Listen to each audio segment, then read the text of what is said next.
स्मरायाः शान्तिर्विश्वेदे शान्तिर्ब्रह्म शान्तिः सर्वगुण शान्तिः शान्तिरेव शान्तिः सामा शान्तिरेधि जतो यवः समीहसे ततो न भयं गुरु सन्मः कुरु प्रजाभ्यो भयं नः पशुभ्यः सुशान्तिर्भवतु। श्रीमहागणाधिपतये नमः।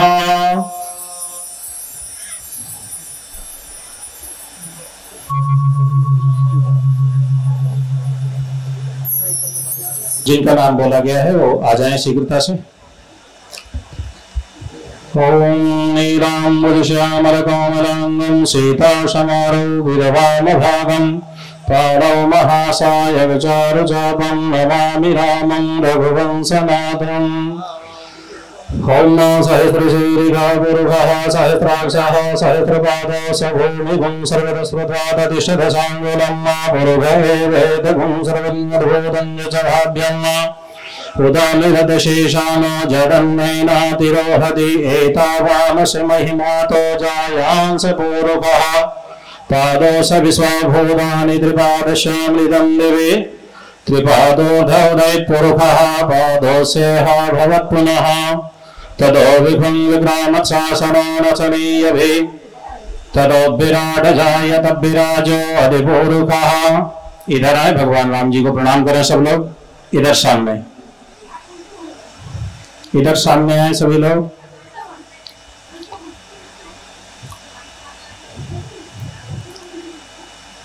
सुजातो ज्योतिका सहस्रमवरोधमा शरत्स्वभासो अग्नि विश्वरूपकं संविहस विभावसो।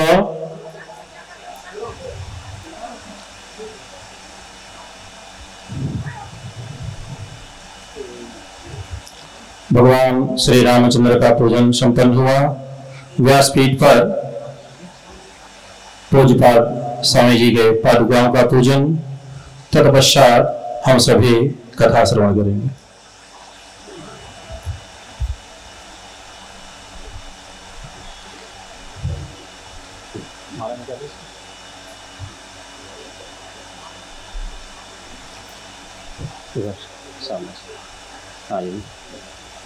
ओम गुरुर्ब्रह्मा गुरुर्विष्णु गुरुर्देवो महेश्वरा गुरुर्साक्षात् परं ब्रह्म तस्मै श्री गुरवे नमः।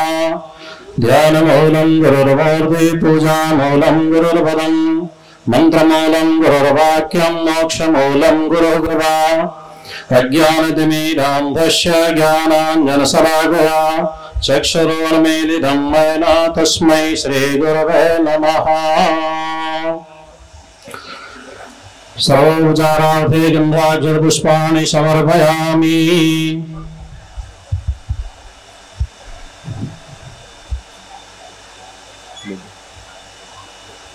माला और कहाँ पीछे?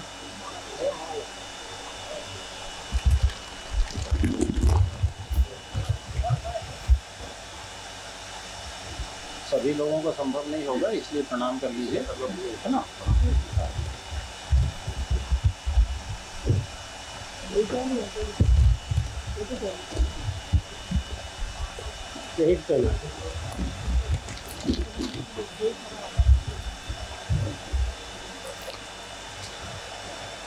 धर्म की अधर्म का प्राणियों में विश्व का गौ माता की गौ हत्या जगत गुरु शंकराचार्य भगवान की ज्योतिष पीठाधीश्वर महाराज की द्वारिका शारदा पीठाधीश्वर महाराज की परम श्रद्धेय पूज्यपाद दंडी स्वामी जी महाराज की यज्ञ नारायण भगवान की जगदम्बा महारानी की काशी विश्वनाथ भगवान की श्री रामचंद्र भगवान की हर हर महादेव।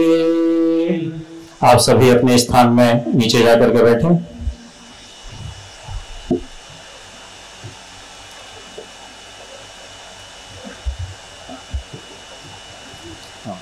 आप वहीं चले जाओ।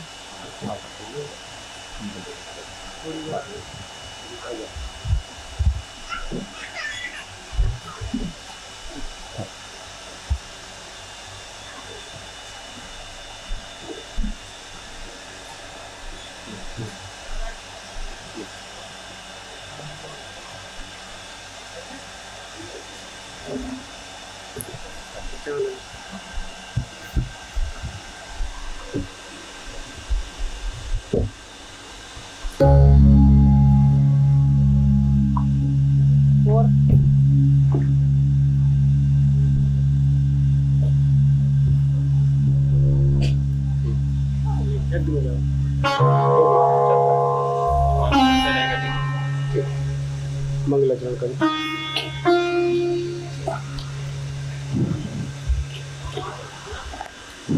बड़ी प्रसन्नता का विषय, हर्षोल्लास के क्षण, बहुप्रतीक्षित श्री राम कथा नवदुर्गा प्राण प्रतिष्ठा महायज्ञ का आयोजन, जिसके लिए आप सभी ग्रामवासी पिछले 2 वर्षों से लालायित हैं और पिछले 2 वर्षों से भागवत की कथा, श्री रामचंद्र जी भगवान की कथा श्रवण करने के लिए लालायित हैं।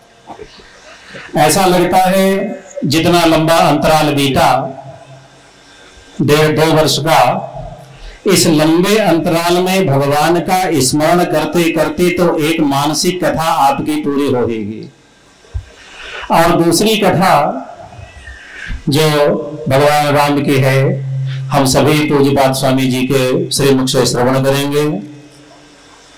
सर्वविदित श्री नवदुर्गा प्राण प्रतिष्ठा महायज्ञ, साथ में शिवचंडी महायज्ञ में भी आप सभी भाग ले रहे हैं। 3 यज्ञ एक साथ। शायद परमात्मा को इसलिए लग रहा था कि 3 यज्ञों की मुहूर्त एक बार में पूरा नहीं होना चाहिए।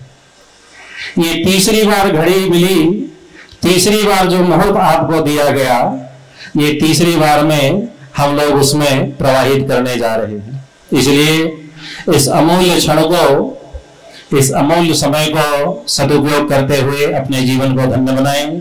आइए सर्वप्रथम अपने मन को भगवान नाम संकीर्तन के द्वारा एकाग्र करें, तत्पश्चात आगे ज्ञान गंगा में अवगाहन करेंगे।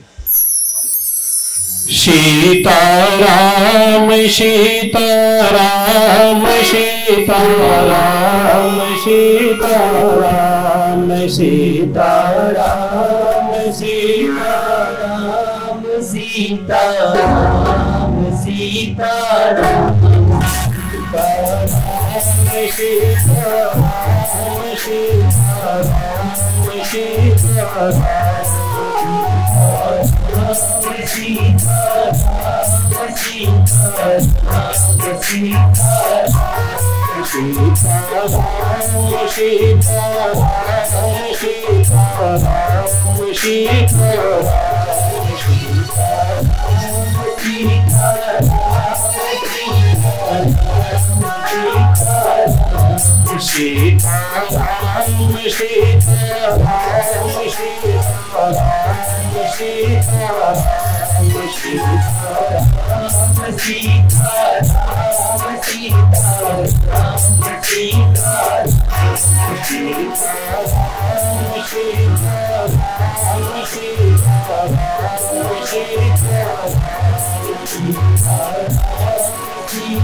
श्री राम भगवान की, यज्ञ नारायण भगवान की, जगदम्बा महारानी की, पूज्य दंडी स्वामी जी महाराज की। नमः पार्वती पतये हर हर महादेव। ओम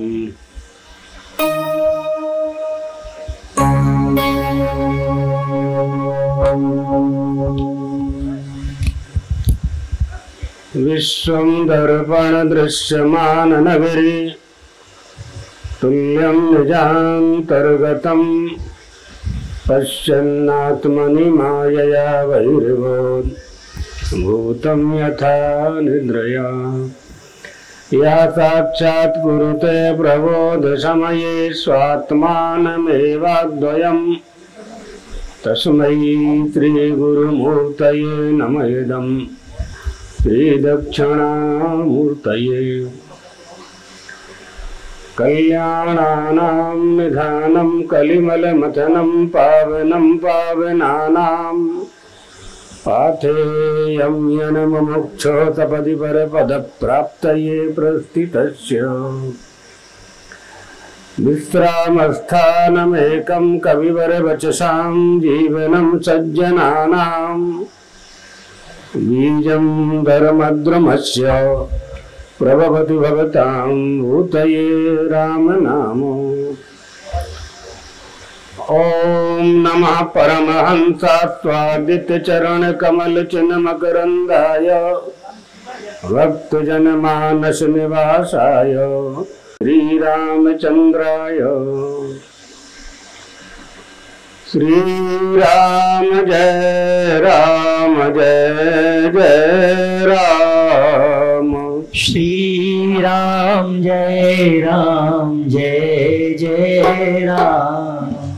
धर्म की जय हो, अधर्म का नाश हो, प्राणियों में सद्भावना हो, विश्व का कल्याण हो। गौ माता की जय हो, आनंद कंद भगवान रामचंद्र की जय हो, जगदम्बा महारानी की जय हो, जगत गुरु शंकराचार्य भगवान की जय हो, पीठद्वयाधीश्वर जगत गुरु शंकराचार्य भगवान की जय हो। हर हर महादेव। नवदुर्गा प्राण प्रतिष्ठा समारोह समिति एवं रामकथा समिति के सभी सदस्यगण, ग्रामवासियों, देवियों, सज्जनों, बहुत ही सुंदर परम पवित्र अवसर पर हम सब अभी यहाँ एकत्रित हुए हैं। अभी आपको बताया आचार्य हितेंद्र शास्त्री जी ने तीन कार्यक्रम एक साथ, यज्ञ भी हो रहा है, प्रतिष्ठा भी होगी और कथा भी आप श्रवण करेंगे। कथा श्रवण करने से मनुष्य की व्यथा दूर हो जाया करती है। यह मनुष्य तापत्रय से ग्रस्त है, आध्यात्मिक ताप, आदि भौतिक ताप और आदि दैविक ताप। तापत्रय में ग्रस्त हो जाता है। इससे मुक्त होने के लिए सत्संग करना पड़ता है। सत्संग के लिए कोई माध्यम चाहिए, सहारा चाहिए। उसके लिए हमारे ऋषियों ने, महर्षियों ने पुराणों का व्याख्यान करके, प्रणयन करके, इन कथाओं के माध्यम से मनुष्य को सन्मार्ग पर चलने का एक अवसर प्रदान किया है। अपने लोग परमात्मा श्री राम का आश्रय लेकर, नवदुर्गा जगदम्बा माता जी का आश्रय लेकर 9 दिन तक यहाँ सत्संग करेंगे। भगवान श्री राम हमारे आपके आदर्श हैं। आदर्श कहते हैं दर्पण को, ऐना को।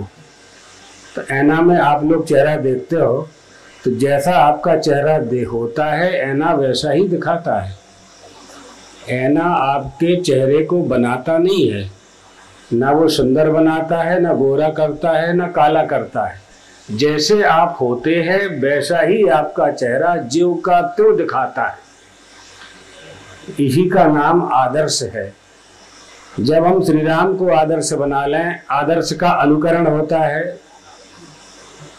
तो श्री राम का जो चरित्र है, रामो विग्रहवान धर्मः, वो साक्षात धर्म के स्वरूप हैं श्री राम। वो जो करते हैं वो धर्म हो जाता है। परमात्मा श्री राम को हम अपना आदर्श बना लेते हैं, उनको भगवान मान करके उनकी पूजा करते हैं, और उन्होंने जो चरित्र किया है लोक संग्रह के लिए, जिन जिन लीलाओं का उन्होंने आश्रय लेकर के प्राणियों के कल्याण का मार्ग दिखाया है, हम जब उनका अनुकरण करने लगते हैं तो हमारा जीवन भी श्री राम जैसा होने लगता है। होता क्या है कि एक ईश्वर है और एक जीव है, यानी भगवान है और हम और आप हैं, मनुष्य है। जीव और ईश्वर, भगवान की कथा। इसलिए आज तो हम यही बताएंगे आप लोगों को कि कथा क्यों सुननी चाहिए, है ना। पहले कारण मालूम होना चाहिए। जैसे आप लोग खेती क्यों करते हो, कारण है ना। भोजन क्यों करते हो, खेती नहीं करोगे तो दाना नहीं मिलेगा, भोजन नहीं करोगे तो भूख नहीं मिटेगी, पानी नहीं पियोगे तो प्यास नहीं मिटेगी, आपके बच्चे पढ़ने नहीं जाएंगे तो ज्ञान नहीं मिलेगा। सबका कारण है ना। तो इतना बड़ा पंडाल काहे के लिए लगाया है? कथा सुनने के लिए लगाया है ना। कथा क्यों सुननी चाहिए, पता ही नहीं है। कथा क्यों सुननी चाहिए पता ही नहीं होता है। वो पूरी कथा हो जाती है 7 दिन 9 दिन। तो एक यजमान था, उसने पंडित जी से 7 बार कथा सुनी, 7 बार। उसकी समझ ही नहीं आई कुछ। तो उस गांव में एक महात्मा जी आए, तो यजमान ने पंडित जी से कहा, आपने 7 बार कथा सुनाई, हमारी समझ में तो आया नहीं। तो पंडित जी ने कहा कि हमारी समझ में नहीं आया, चलो एक महात्मा जी आए हैं उनसे पूछ लेते हैं। तो दोनों मिलकर के महात्मा जी के पास चले गए। महात्मा जी से बताया कि इन्होंने 7 बार कथा सुनाई, मैंने 7 बार सुनी, समझ में नहीं आई। तो महात्मा जी ने अपने चेलों को बुलाया और बोले कि इस पंडित जी को झाड़ से बांध दो। तो झाड़ से बांध दिया और दूसरे झाड़ से यजमान को बंधवा दिया और खुद चले गए गंगा जी नहाने के लिए। अब यजमान जो था वो सुकुमार था, तो बंधे बंधे उसको घबराहट होने लगी, खड़े खड़े दर्द होने लगा हाथ पैर में। स्नान करके महात्मा जी लौट करके आए, तो यजमान ने कहा, महाराज जी हमको खोल दो, बहुत तकलीफ हो रही है। तो महात्मा जी ने कहा, अपने पंडित जी से कहो, वो खोल देंगे। पंडित जी ने कहा कि हम तो खुद ही बंधे हुए हैं, हम कैसे खोलेंगे, दोनों ही बंधन में हैं। तो बंधन से बंधन कैसे मुक्त होगा? बंधन में बंधा हुआ पंडित आपके बंधन को कैसे मुक्त करेगा, आपको बंधन से कैसे मुक्त करेगा? आया ना समझ में? तो पंडित जी को खुद ही नहीं पता था कि कथा सुनाने से क्या प्राप्त होता है। तो यजमान को भी पता नहीं था। अच्छा काम तो उन्होंने किया, कोई दोष नहीं होने वाला है, लेकिन हमें मिलता क्या है ये हमें समझना चाहिए। हमें कथा क्यों सुननी चाहिए? तो बंधन से मुक्त होने के लिए कथा श्रवण की जाती है। जड़ और चेतन की ग्रंथि पड़ गई, जड़ चेतन ही ग्रंथि पड़ गई, यद्यपि मृषा छूटत कठिनाई। मृषा माने झूठी, जड़ और चेतन की गांठ लग गई है। अब वो झूठी है फिर भी खुलती नहीं है। खोलने वाला चाहिए, खोलने वाला चाहिए। तो ईश्वर भी मंगल है और जीव भी मंगल है, और ईश्वर में मंगलता जीव की त्यों है और जीव में अमंगलता आ गई है। अमंगलता आ गई है जीव में, मनुष्य में। तो तो अमंगलता को नष्ट करने के लिए कथा श्रवण करनी चाहिए। ईश्वर अंश नहीं, मंगल भवन अमंगल हारी। अमंगल का हरण करने वाले परमात्मा कथा श्रवण करने वालों का अमंगल दूर कर देते हैं।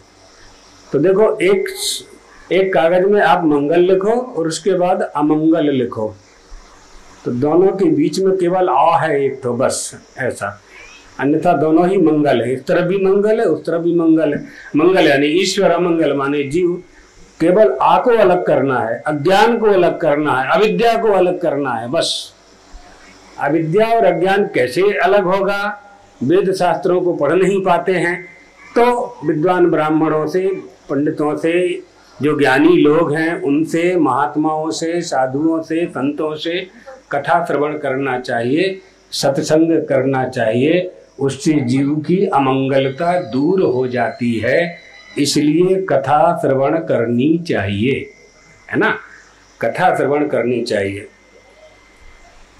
हमें सुख चाहिए, प्रत्येक मनुष्य को सुख चाहिए। सुख प्राप्त करने का वो प्रयास भी करता है।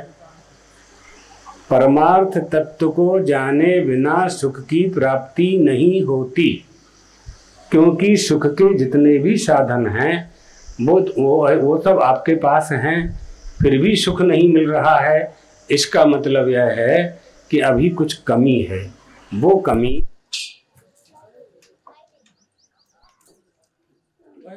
कथा श्रवण करने से दूर है। इसलिए कथा सुननी चाहिए। कथा श्रवण करने से भगवान की कथा, श्री राम की कथा,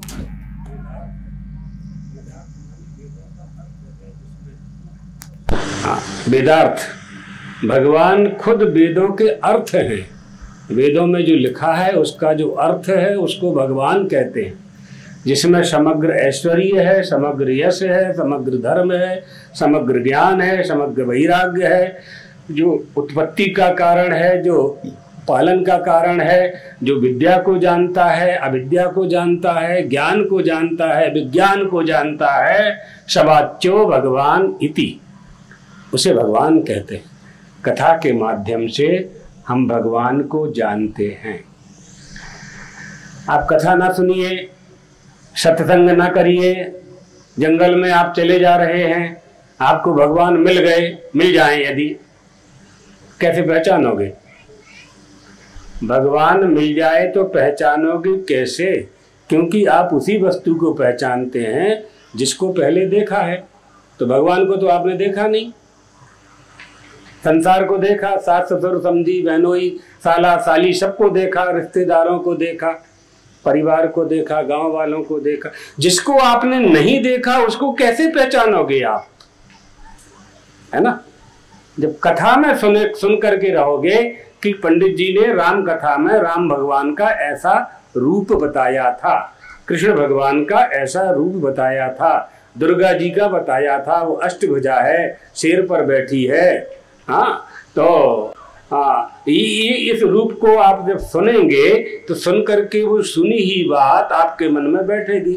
और जैसे ही जंगल में या मंदिर में या कहीं भी आपको भगवती का दर्शन होगा तो आप साष्टांग प्रणाम कर लोगे, लौट जाओगे कि पंडित जी ने ऐसा ही रूप दिखाया था, सुनाया था। इसलिए कथा श्रवण करनी चाहिए, है ना? श्री राम हमारे लिए दर्पण हैं।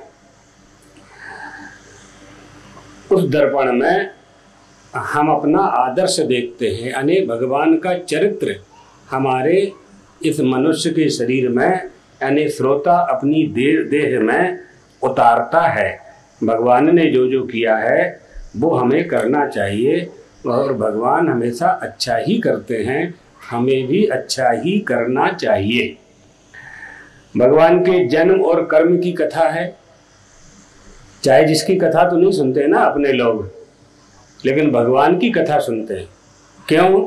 जन्म कर्म चमे दिव्यम, भगवान का जन्म दिव्य होता है और उनका कर्म दिव्य होता है।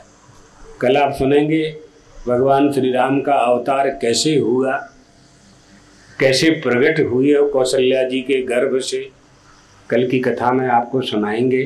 तो भगवान का जन्म भी दिव्य होता है, अलौकिक होता है, और उनके कर्म भी अलौकिक होते हैं। इसलिए भगवान के जन्म और कर्म दोनों को जानने के लिए उनकी कथा का श्रवण करना चाहिए। भगवान के जन्म और कर्म को सुनने से मुक्ति मिलती है, मुक्ति मिलती है।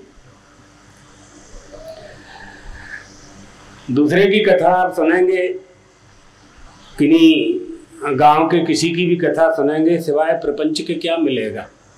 लेकिन भगवान की कथा से हमारा कल्याण होता है। वो कल्याण का निधान है, निधान माने खजाना, कल्याणानाम निधानम। भगवान की कथा कल्याण का खजाना है। कलिमल मथनम, कलियुग के दोषों को मथन करने वाली भगवान की कथा है। पावनम पावनानाम, पवित्रों को भी पवित्र करने वाली परमात्मा की कथा। ऐसी कथा को अपने हृदय में धारण करना चाहिए। अंदर हमारे क्या है वो दिखाई नहीं पड़ता है, हृदय में हमारे क्या है, मन मंदिर में भगवान बैठे हैं, वो इन आँखों से दिखाई नहीं पड़ते हैं। हम मंदिर जा करके परमात्मा का दर्शन करके, मूर्ति का दर्शन करके उसकी छवि को अपने अंतःकरण में विराजित करते हैं, फिर उनका ध्यान करते हैं।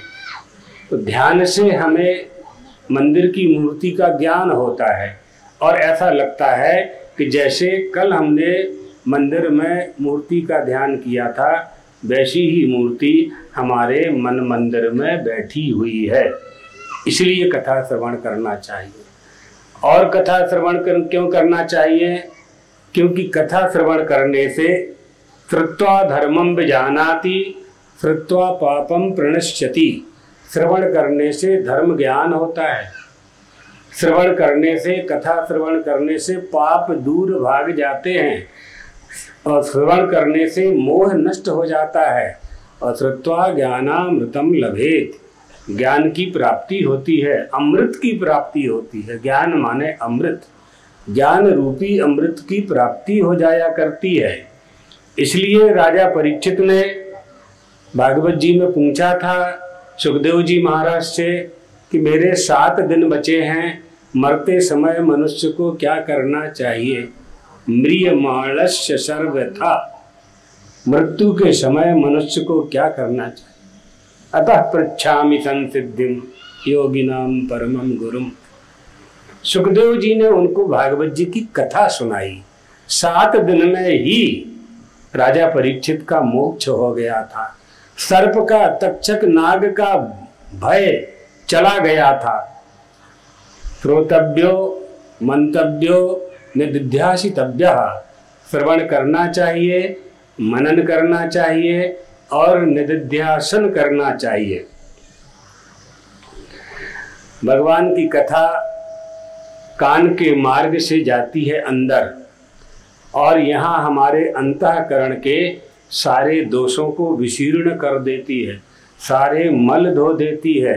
इसलिए भगवान की कथा सुननी चाहिए। प्रविष्टः कर्णरंध्रेण, कान के मार्ग से कथा, यानी कथा में भगवान घुल जाते हैं, कथा में भगवान घुल जाते हैं। कथा रस है ना, निगम कल्प तरोर गलितम फलम, भागवत जी में आया है।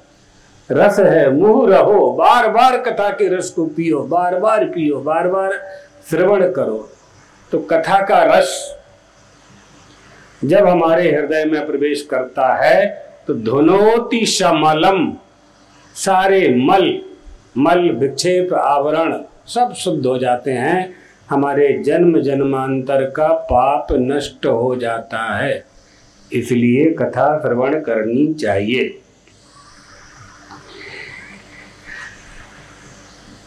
भगवान हमारे हृदय में विराजमान हैं, कथा से प्रकट होते, कथा से प्रकट होते, कथा श्रवण करने से वो प्रकट हो जाते, हम उनका अनुभव कर पाते हैं। इसलिए कथा श्रवण करनी चाहिए। हमारे भीतर अंतःकरण में उजाला करना है।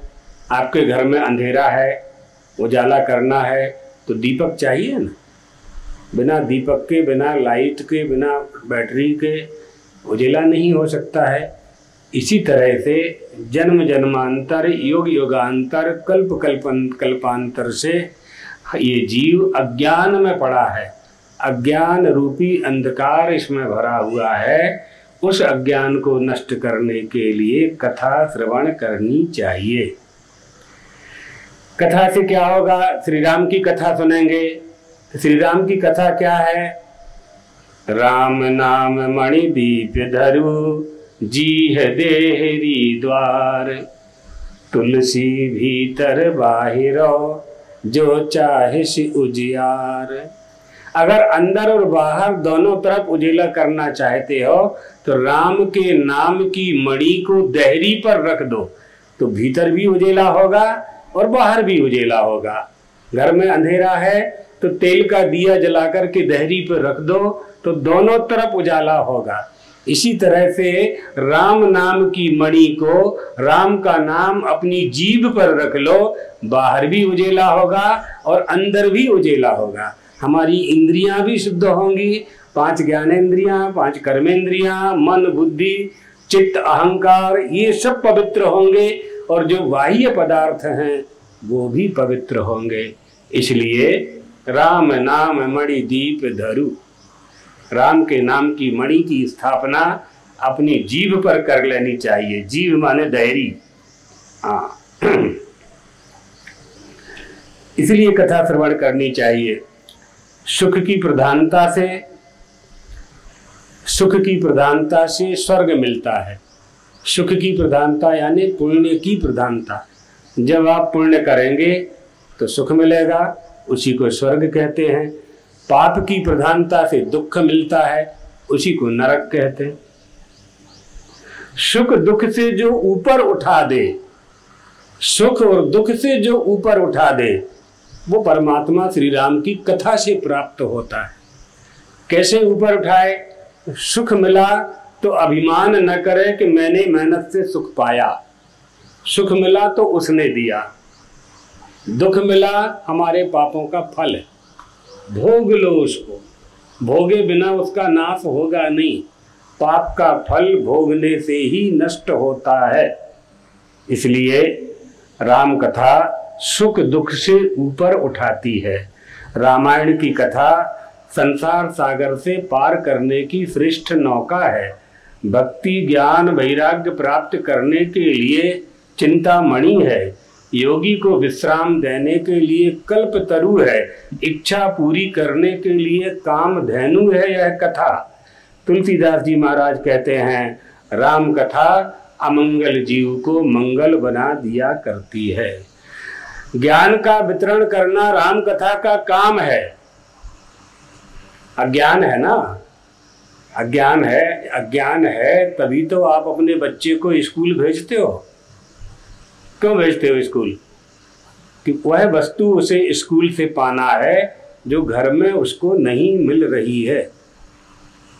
तो ज्ञानी बनाने के लिए आप उसको स्कूल भेजते हैं, कॉलेज भेजते हैं, गुरुकुल भेजते हैं। पहले तो हजारों गुरुकुल थे हमारे यहाँ भारत भूमि पर। गुरुकुलों में ही पढ़ाई अध्ययन हुआ करती थी, धर्म की शिक्षा वहाँ से प्राप्त हुआ करती थी। तो ज्ञान का वितरण करना रामायण का काम है। हमारी देह में आनंद है पर मिलता नहीं है। हमारे शरीर में ही आनंद है लेकिन मिलता नहीं है। कैसे नहीं मिलता? दूध में घी है लेकिन दूध से पूड़ी बना सकते हो क्या? नहीं बना सकते।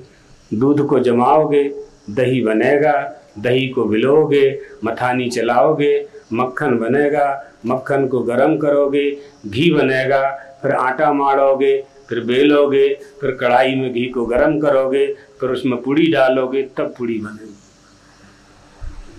जबकि दूध के बिना घी नहीं बनता है। अगर कहीं बनता है तो उसमें घी का तत्व नहीं रहता है। नकली घी वो बनाते हैं, वनस्पति चलता था पहले, डालडा चलता था पहले, वो तत्व नहीं रहता उसमें। इसलिए गौ माता के दूध का जो घी है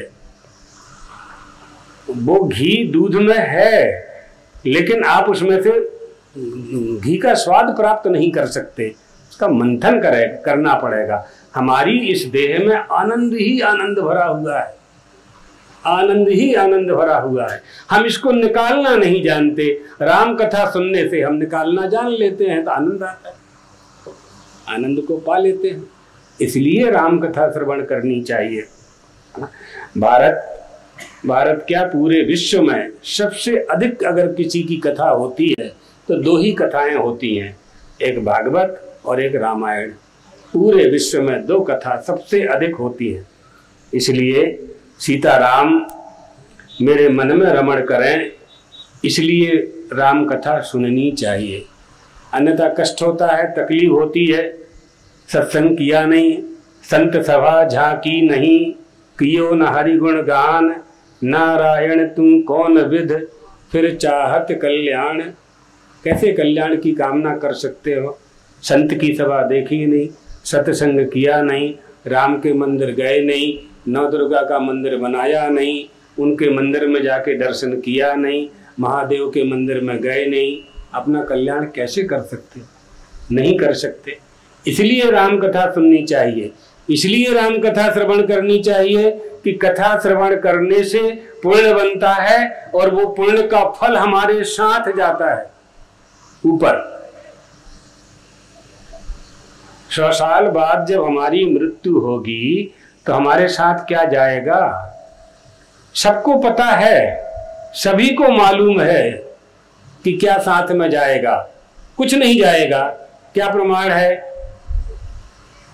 पिताजी के पिताजी, दादाजी, नानाजी नहीं है ना, तो वो क्या लेके गए? जब गए तो क्या लेके गए? तुम्हारे सामने तो है, यहां तो लिखा है, आप लोगों ने तो देखा है। आपके पूर्वज जब गए 100 साल बाद, 125 साल बाद जब उनकी मृत्यु हुई तो वो क्या लेके गए साथ में? कुछ नहीं ले गए। तो हम भी क्या लेके जाएंगे साथ में?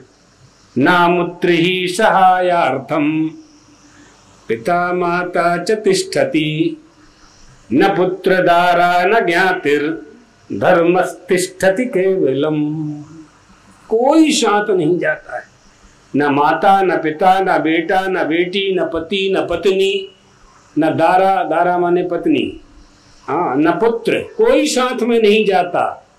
क्या जाता है? धर्मस्तिष्ठति केवलम। जो तुमने प्यासे को पानी पिलाया, उसका जो पुण्य, भूखे को भोजन कराया, ठंड में कंबल बनाया, भगवान का मंदिर बनाया, किसी को अन्नदान किया, गौदान किया, साधु संतों की सेवा की, परमात्मा श्री कृष्ण की कथा सुनी, भगवान श्री राम की कथा सुनी, उसका जो पुण्य बना, वो पुण्य तुम्हारे साथ जाता है और कुछ नहीं जाता। इसलिए कथा सुननी चाहिए, है ना? इसलिए कथा श्रवण करनी चाहिए। राम कथा वाल्मीकि रामायण से प्राप्त होती है, रामचरितमानस में प्राप्त होती है, अध्यात्म रामायण में प्राप्त होती है, आनंद रामायण में प्राप्त होती है, कंब रामायण, बहुत सी रामायणें हैं, बहुत सी रामायणें हैं। तुलसीदास जी की रामचरितमानस अधिक प्रचलित है, इसलिए इन कथाओं को सुनना चाहिए। इन कथाओं से हमें भगवान के चरित्र श्रवण करने मिलते हैं। भगवान नए नए निमित्त उपस्थित करके हमारे सामने प्रकट होते हैं। 24 अवतार धारण करते हैं, 10 अवतार धारण करते हैं और हमको शिक्षा देते हैं, अच्छी शिक्षा देते हैं। संसार में पड़े हुए मनुष्य को मुक्त होने का एकमात्र उपाय है, एकमात्र सरल उपाय। उपाय तो बहुत हैं, बहुत उपाय हैं, लेकिन एकमात्र सरल उपाय है सत्संग करना और कथाओं का श्रवण करना। जीव, ये मनुष्य भगवान से सुख मांगता है, यह मिल जाए, यह मिल जाए, यह मिल जाए, भगवान को नहीं मांगता, भगवान को नहीं मांगता, भगवान से मांगता है, भगवान को नहीं मांगता। हाँ, हम भगवान को अगर मांगने लगे तो भगवान की सारी संपत्ति हमारी हो जाए। जैसे आपके पिताजी की संपत्ति आपकी है दाय भाग के अनुसार, इसी तरह से यदि हम भगवान वाले हो जाते हैं तो भगवान की सारी संपत्ति हमारी है, और विश्व का पूरा ऐश्वर्य तो भगवान के पास है, सबसे बड़ी संपत्ति उन्हीं के पास है। तो उनकी कृपा यदि हमें प्राप्त हो जाए तो हमें और किसी संपत्ति की आवश्यकता नहीं पड़ती है। ये संसार क्या है? संसार एक जेल है, कारागार। कारागार, कारागार माने बंधन। संसार रूपी कारागार में हम सब पड़े हुए हैं। एक बार एक जेल में राष्ट्रपति गए तो उन्होंने कहा जेलर से कि हम सब कैदियों से मिलेंगे। कैदियों से मिलने के लिए कैदी की एक एक कोठरी में गए और कैदियों से पूछा कि तुम्हें क्या क्या तकलीफ है। तो किसी कैदी ने कहा कि हमको कंबल चाहिए, किसी ने कहा दवाई चाहिए, किसी ने कहा तकिया चाहिए, किसी ने कहा कि हमको 4 रोटी मिलती है 6 रोटी चाहिए। तो जिस जिसने जो मांगा राष्ट्रपति ने आदेश दिया जेलर को, तो वो उसको पूर्ति करते गए, देते गए, जो जो मांगते गए देते गए। राष्ट्रपति जी अंतिम कोठरी में पहुंचे, लास्ट में एक कमरा था, तो उससे मिले, उससे पूछा कि तुम्हें कोई तकलीफ है, तुम्हें कुछ चाहिए? कहा नहीं, हमें कुछ नहीं चाहिए। नहीं, कुछ तो मांग लो, हम राष्ट्रपति हैं, तुम जो मांगोगे वो हम दे सकते हैं, हमारे साथ जेलर हैं, कमिश्नर हैं। तो उसने कहा नहीं नहीं, हमें कुछ नहीं चाहिए। राष्ट्रपति ने फिर तीसरी बार कहा कुछ आवश्यकता हो तो बोलो। तो उसने कहा कि ऐसा है कि आप राष्ट्रपति हैं और आपको फांसी की सजा भी माफ करने का अधिकार प्राप्त है। यदि आप दे सकते हैं तो मुझे जेल से बाहर निकालने का आदेश दे दो। ये भगवान से हमें क्या मांगना है? आप देखिए, रोटी कपड़ा मकान के लिए तो हमारे 2 हाथ भगवान ने दिए हैं, इन दोनों हाथों से कमा लेते हैं अपने लोग। भगवान की कृपा यदि मिल जाए, भगवान प्राप्त हो जाए, तो उनसे हमें संसार सागर से मुक्त होने का वरदान मांगना चाहिए। ये कब संभव होगा? जब हम परमात्मा की कथा का श्रवण करेंगे।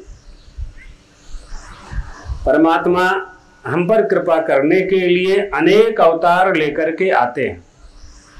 क्षणमपि सज्जन संगति रेखा भवति भवार्णवतरणई नौका। सत्संग करते करते एक क्षण भी सत्संग करने में मन लग जाता है तो हम संसार सागर को पार कर लेते हैं, भगवान की भक्ति करने लगते हैं।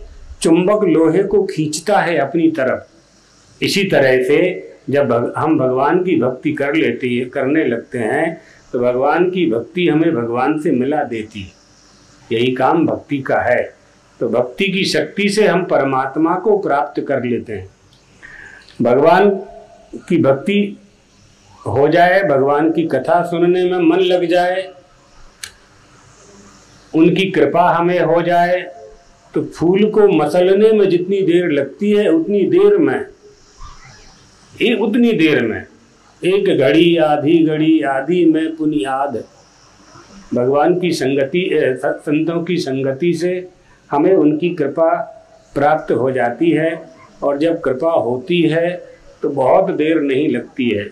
आँख के झपकने में जितनी देर लगती है, प्राण के निकलने में जितनी देर लगती है, उतनी ही देर भगवान की कृपा प्राप्त होने में लगती है। हमारे मन में श्रद्धा होनी चाहिए। रामायण की कथा प्रारंभ होगी। रामायण में 7 कांड हैं। बाल कांड भगवान श्री राम का चरण है, अयोध्या कांड उनकी कटी है, कमर है, अरण्य कांड भगवान का उदर है, किष्किंधा कांड हृदय है, सुंदर कांड ग्रीवा है, लंका कांड भगवान का मुख है जिसमें सारे राक्षस दैत्य समा गए थे, और उत्तर कांड भगवान का मस्तक है। इस तरह से भगवान का जो स्वरूप है वही रामायण है। राम अयन, हाँ अयन, ये मनुष्य का जो शरीर है ये भी भगवान का घर है। मनुष्य, भगवान ने अपने निवास के लिए ही मनुष्य के शरीर का निर्माण किया है। ये जीव कर्म बंधन में पड़ जाता है, कैसे पार हो, पाषाण का, पत्थर का स्वभाव है पानी में डूबना, लकड़ी का स्वभाव है पानी में तैरना। अब पत्थर को नदी पार कराना है, पत्थर को इस पार से उस पार भेजना है। कैसे भेजोगे? पत्थर को डालोगे नदी में, वो तो डूब जाएगा। तो उसके लिए उपाय जानना आना चाहिए। उपाय क्या है? लकड़ी की नाव में पत्थर को रख दो, खेने वाला खेवैया लकड़ी की नाव को उस तरफ ले जाएगा, पत्थर अपने आप तैर करके पार हो जाएगा। इसी तरह से भगवान की भक्ति के साथ अपने शरीर को जोड़ दो, अपने आप भगवान की भक्ति भगवान से हमें मिला देगी। यस्मिन् रमन्ते योगिनः स रामः, योगी जिसमें रमण करते हैं, योगियों के हृदय में जो रमण करते हैं, उन राम की कृपा प्राप्त हो जाए, हम बंधन से मुक्त हो जाया करते हैं। स्वयं तरति परान तारयति, श्री राम धर्म स्वरूप हैं और धर्म वह शक्ति है जिसके न रहने पर धारक का अस्तित्व खत्म हो जाता है। जैसे अग्नि का धर्म है दाहकता, अग्नि अगर बुझ जाती है तो उसकी दाहकता अपने आप नष्ट हो जाया करती है। ये हमारा ये मनुष्य का शरीर है, इस मनुष्य के शरीर में 6 तरंगें हैं, 2 तरंगें मन की हैं, 2 प्राण की हैं और 2 शरीर की हैं। क्षुधा पिपासा प्राणस्य मनसा शोक मोह कौ जन्म मृत्यु शरीरस्य षड उर्मी रहित स्वयं। षड उर्मी यानी 6 तरंगों से जो रहत है वो परमात्मा है, उसकी कथा श्रवण करनी चाहिए। जैसे अग्नि के संयोग से लकड़ी चमकने लगती है, कोयला चमकने लगता है, इसी तरह से भगवान श्री राम की कथा श्रवण करने से श्रोता भी चमकने लगते हैं। चमकने का अर्थ है उनके हृदय से, मन से दोष पाप दूर भाग जाते हैं। इसमें जो दोष हैं, इसमें जो पाप हैं, इसमें जो रोग हैं, वो सब आगंतुक हैं। ये मनुष्य पापी नहीं है, पाप इसमें आया है। तो जो वस्तु आती है वो चली जाती है, उसको निकाल दिया जाता है, निकल जाती है। उसको निकालने के लिए कथा श्रवण करनी चाहिए। संसार में न कोई विपत्ति है और न कोई संपत्ति है। भगवान को भूल जाना विपत्ति है और भगवान का स्मरण रखना संपत्ति है। विपदो नैव विपदः संपदो नैव संपदः, विपद स्मरणो विष्णु संपद नारायण स्मृति, कह हनुमंत विपत प्रभु सोई, जब तब सुमरन भजन न होई।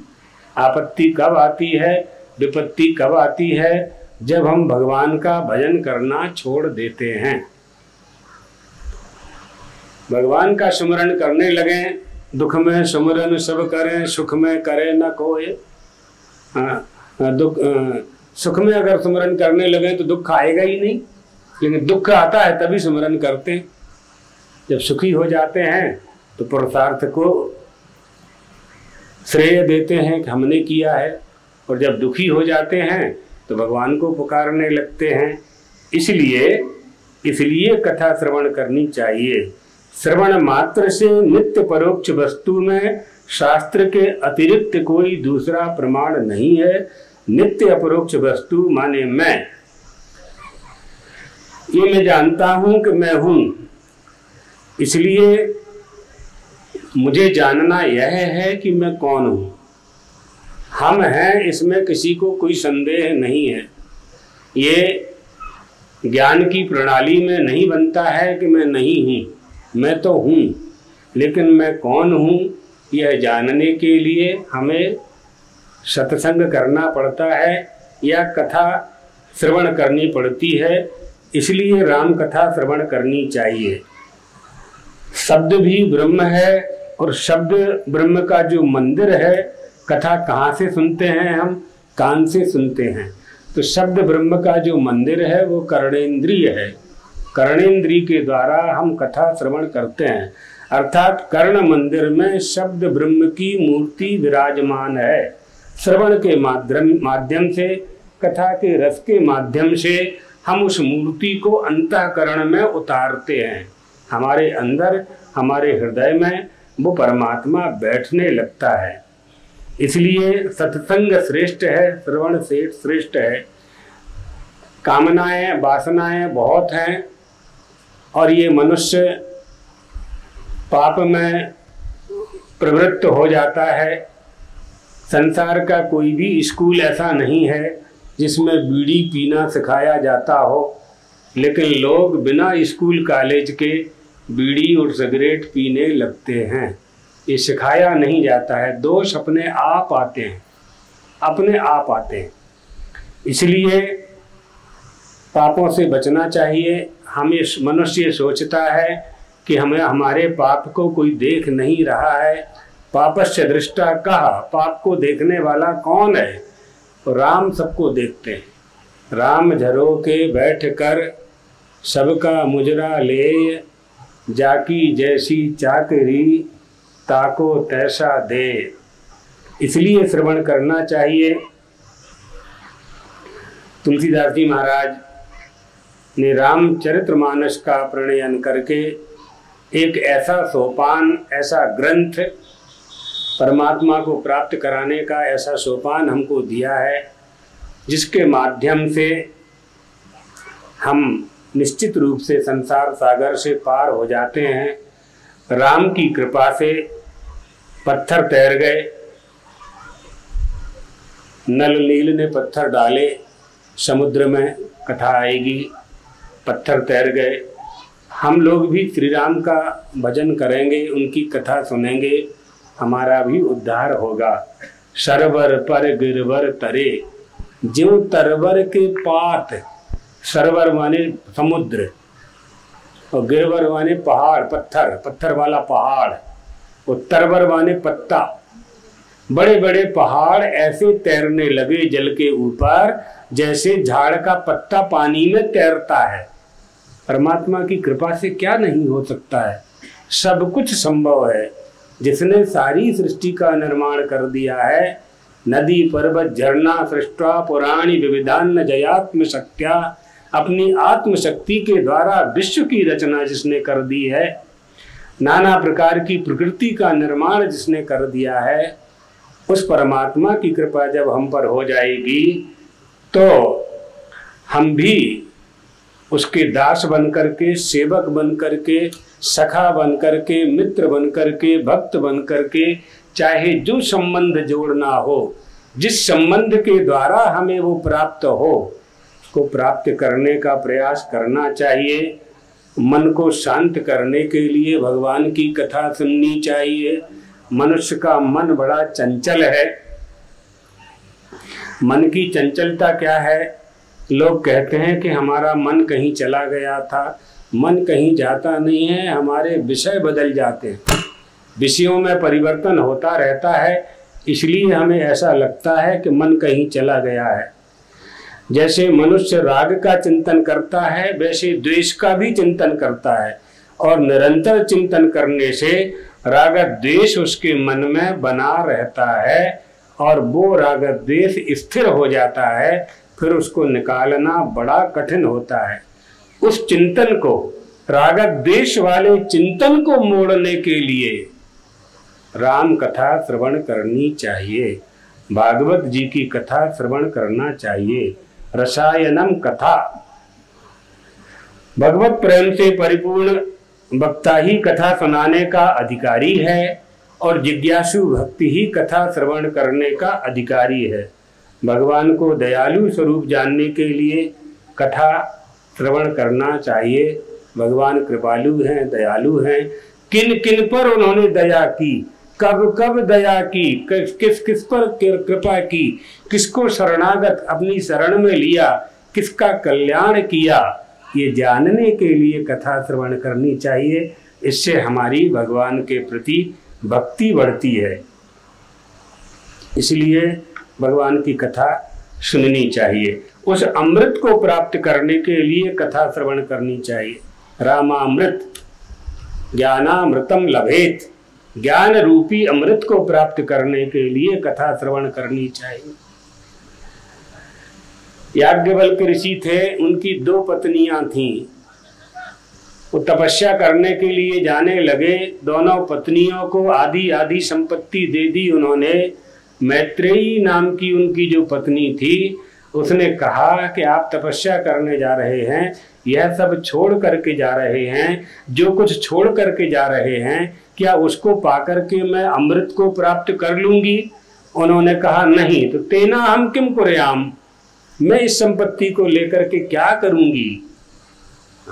ये ज्ञान हमें होना चाहिए, ये ज्ञान हमें होना चाहिए। ये हमारा भारतीय दर्शन। तेनाहम नामृताश्याम तेनाहम किम कुर्याम, जिसको प्राप्त अमृतत्व की प्राप्ति जिससे ना हो, यानी भगवान की प्राप्ति जिससे ना हो, उसको लेकर के मैं क्या करूंगी? अर्थात जिस मार्ग पर चल करके मुझे अमरता प्राप्त ना हो, उस मार्ग पर, उस घर में, उस शहर में, उस गांव में रह करके मुझे क्या लाभ होगा? यह दर्शन हमें श्री राम के आदर्श से प्राप्त होता है। वास्तव में भगवान की श्री राम की कथा, रामायण भारतीय संस्कृति का ज्ञान पीठ है। भारतीय जनजीवन को सच्चे अर्थों में प्रकाशित करने वाला आलोक पुंज है। एक प्रभाकर, एक सुधाकर, भगवान श्री कृष्ण और आनंद कंद भगवान रामचंद्र, ये हमारी संस्कृति के पोषक दो ऐसे परम तत्व हैं जिनके संबंध में जान करके हमें वह प्राप्त होता है जिसे प्राप्त करने के लिए ये मनुष्य का शरीर हमें प्राप्त हुआ है, ये देह हमें प्राप्त हुई है। राम शब्द में रमणीयता है, अयन शब्द में गतिशीलता है। आदि कवि वाल्मीकि जी, रामचरितमानस के रचयिता तुलसीदास जी, गोस्वामी तुलसीदास जी रामचरितमानस का निर्माण करके प्रत्येक पाठक के मन में राम नाम अंकित कर देते हैं। आपके बालक स्कूल में पढ़ने के लिए जाते हैं, ब्लैक बोर्ड पर जो लिख दिया जाता है उसको वो याद करके अपने हृदय में बिठा लेते हैं। तुलसीदास जी महाराज ने, महर्षि वाल्मीकि ने जो कुछ रामायण में लिख दिया है वो हमारे हृदय में अंकित हो जावे, इसलिए राम कथा सुननी चाहिए। जो वस्तु हमारी नहीं है उस पर जब हम अपना अधिकार जमाने लगते हैं तो लोभ में पड़ जाते हैं। लोभ जब पूरा नहीं होता है तो इच्छाएं और जागृत होती हैं, काम होता है पर उसकी भी इच्छा पूरी नहीं होती है तो क्रोध आता है। एक दूसरे का संबंध बन जाता है। एक सेठ जी थे, उनके यहाँ आयकर विभाग वालों का छापा पड़ने की तैयारी हुई।